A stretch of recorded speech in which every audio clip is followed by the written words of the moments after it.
दवा की गोलियों के 30,000 पत्ते, सपोजिटरी और सिरप, 660 अलग अलग दवाएं।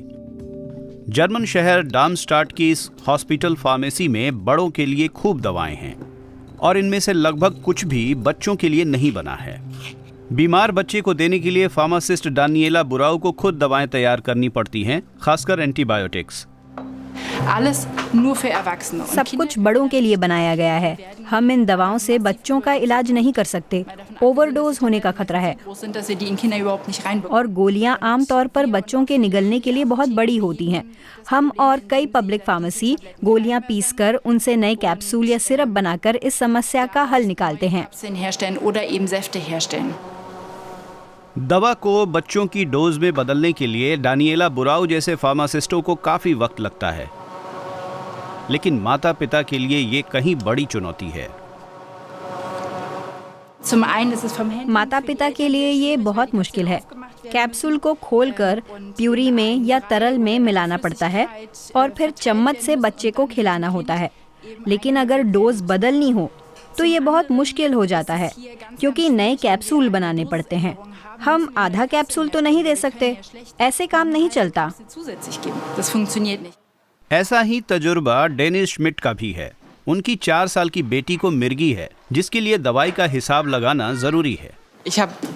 मुझे दवाओं के बारे में बहुत कम पता है, लेकिन किसी तरह भरोसा करना पड़ता है कि हम जो कर रहे हैं वही सही है। ये नाक के लिए बनी ट्यूबें हैं, सिरिंज जैसी, लेकिन ये ढंग से काम नहीं करती। अगर हालात सुधरें तो अच्छा हो। बाल रोगों के मामले में सही डोज की कमी लंबे समय से है। डार्मस्टाट चिल्ड्रन हॉस्पिटल के निदेशक कहते हैं कि हालात सुधरते नहीं दिख रहे। बाल रोग विज्ञान एक बड़ा बाजार नहीं है। कुछ बीमारियां दुर्लभ हैं, यानी दवा की मांग कम है। जाहिर है रिसर्च करने में भी कम दिलचस्पी होगी, क्योंकि रिसर्च महंगी है।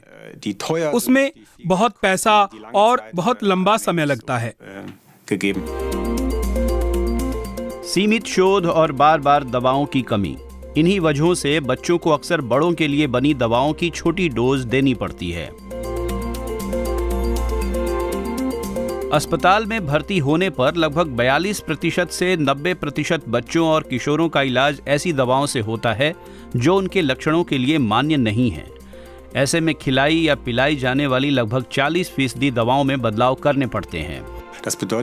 यानी दवा किसी बीमारी के लिए खास तौर पर चुनी जाती है, लेकिन कोई शोध या अध्ययन नहीं है जो दिखाए कि फलां दवा उस उम्र के बच्चों के लिए असरदार है और सबसे जरूरी कि नुकसानदायी नहीं है।